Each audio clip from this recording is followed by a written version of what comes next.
नीट paper फुटीच्या प्रकरणात God नेमकं कोण हे बरेच दिवस अस्पष्ट होतं. अखेर गॉड नावाचं गूढ उकलण्यात सीबीआयला यश आलंय. गॉड नावाने सेव्ह केलेला नंबर कुणाचा होता यावर बरीच चर्चा सुरू झालेली, मात्र आता पुण्यातून गॉडला ताब्यात घेण्यात आले. खरं तर संपूर्ण देशभरात खळबळ माजवणाऱ्या नीट पेपर फुटी प्रकरणात सीबीआयच्या तपासातून दररोज नवनवीन माहिती समोर येते. विद्यार्थ्यांच्या आणि पालकांच्या तणावात भर घालणारी नीट बरीच वादात अडकली आहे.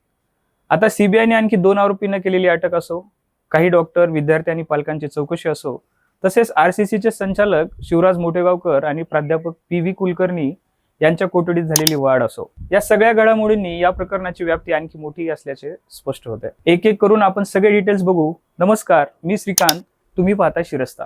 नीट पेपर फुटी प्रकरणात सीबीआयने आतापर्यंत अनेक आरोपींना अटक केली आहे. सुरुवातीला या प्रकरणात 11 जणांना अटक करण्यात आलेली, मात्र आता यात आणखी 2 जणांची भर पडली आहे. लातूरमधील बालरोग तज्ञ डॉक्टर मनोज शिरुरे आणि पुण्यातील अभंग प्रभू मेडिकल अकॅडमीतील फिजिक्सचा प्राध्यापक तेजस शाह याला सीबीआयने अटक केली असून त्यांना न्यायालयाने 1 जून पर्यंत सीबीआय कोठडी सुनावली.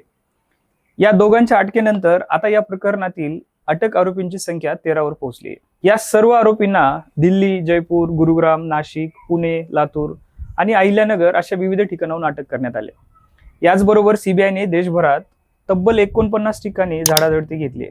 या कारवाई दरम्यान महत्वाची कागदपत्रे, लॅपटॉप, मोबाईल फोन आणि इतर डिजिटल पुरावे जप्त करण्यात आलेत. तपास यंत्रणा आता या डिजिटल पुराव्यांच्या आधारे संपूर्ण रॅकेटची साखळी उघड करण्याचा प्रयत्न करत आहे. आता डॉक्टर मनोज शिरुरे आणि तेजस शहा यांना नेमकं का अटक करण्यात आली हे पाहूया. सीबीआयच्या तपासानुसार लातूरचा बालरोग तज्ञ डॉक्टर मनोज शिरुरे हा प्रश्नपत्रिका फुटीशी संबंधित संघटित गुन्ह्यात सक्रिय सहभागी होता. परीक्षेपूर्वी गोपनीय प्रश्नपत्रिका मिळवणे आणि ती पुढे पोहोचवण्यात त्याची महत्वाची भूमिका असल्याचे तपासातून समोर आले. विशेष म्हणजे डॉक्टर शिरुरे गेली 21 वर्ष वैद्यकीय व्यवसायात कार्यरत आहेत. त्याने MBBS, DCH आणि DNB असं शिक्षण पूर्ण केले. त्यामुळे या प्रकरणात एका अनुभवी डॉक्टरचे नाव समोर आल्याने अनेकांच्या भुवया उंचावल्या आहेत. दरम्यान या संपूर्ण प्रकरणात गॉड बाबतीत सीबीआयच्या तपासात आणखी एक मोठा खुलासा झालाय.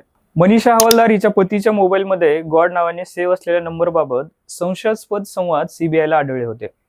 तपास जसजसा पुढे गेला तसतसे गॉड या नावामागील व्यक्ती कोण याचा उलगडा झालाय. सीबीआयच्या तपासात समोर आलेल्या माहितीनुसार गॉड नावाने सेव्ह असलेला नंबर हा पुण्यात अटक करण्यात आलेल्या तेजस शाह याचाच होता हे आता सिद्ध झालंय. तेजस शाह याच्यावर मनीषा हवालदार हिच्याकडून फिजिक्सचे प्रश्न आणि टिपणे घेतल्याचा आरोप आहे.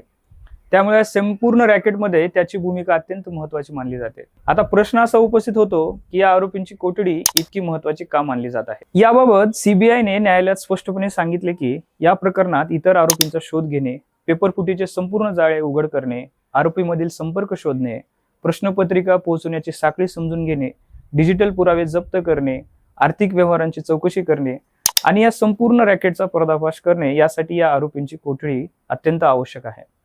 सध्या अटकेत असलेल्या मनीषा वाघमारे, मनीषा मांढरे आणि मनीषा हवालदार या तिघींची भूमिका देखील संशयाच्या भोवऱ्यात आहे. तपासादरम्यान मनीषा हवालदार हिने मनीषा मांढरे हिच्यासोबतचे व्हॉट्सअप मेसेजेस डिलीट केल्याची कबुली दिली आहे. या चॅट्समधून अनेक महत्वाच्या गोष्टी समोर येण्याची शक्यता व्यक्त केली जात आहे. त्यामुळे हे डिलीट झालेले चॅट्स पुन्हा मिळवण्यासाठी सीबीआय प्रयत्न करत आहे. याचबरोबर सीबीआयने डॉक्टर शिरुरे याच्यासह 5 डॉक्टरांची चौकशी केली आहे. तसेच काही पालक आणि 7 विद्यार्थ्यांचीही वेगवेगळ्या ठिकाणी जाऊन चौकशी करण्यात आली आहे. या चौकशीमधून आणखी धक्कादायक माहिती समोर येण्याची शक्यता व्यक्त केली जात आहे. दरम्यान आरसीसी क्लासचे संचालक शिवराज मोटेगावकर आणि प्राध्यापक PV कुलकर्णी यांनाही न्यायालयाने 10 जून पर्यंत न्यायालयीन कोठडी सुनावली आहे. याआधी शिवराज मोटेगावकर याला 9 दिवसांची सीबीआय कोठडी सुनावण्यात आली होती. त्यानंतर त्याच्या कोठडीमध्ये 1 दिवसांची वाढ करण्यात आली होती आणि आता त्याची 10 जून पर्यंत न्यायालयीन कोठडीत रवानगी करण्यात आली आहे. एकंदरीत पाहता नीट पेपर फुटी प्रकरणाचा तपास जसजसा पुढे सरकत आहे तसतसे या रॅकेटचे अनेक धागेदोरे उलगडताना दिसत आहेत.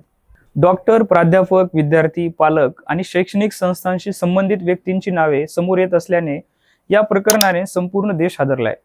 याचा थेट परिणाम विद्यार्थ्यांच्या मानसिकतेवर झालाय. अनेक पालक आणि विद्यार्थी तणावग्रस्त परिस्थितीत आहेत. बहुतांश विद्यार्थी नीट 3ऱ्यांदा किंवा 4थ्यांदा रिपीट करतात, ते तर अधिकच खचलेत. असं असताना सीबीआयने ज्या गतीने तपास सुरू करून संशयितांना अटक केली आहे त्यामुळे प्रामाणिक अभ्यास करणाऱ्या विद्यार्थ्यांना कुठेतरी दिलासा मिळतोय. खाजगी क्लासेस आणि उच्चभ्रू पालक यांचं नेक्सस समोर येत असून आणखी मोठे मासे गळाला लागण्याची शक्यता व्यक्त केली जाते.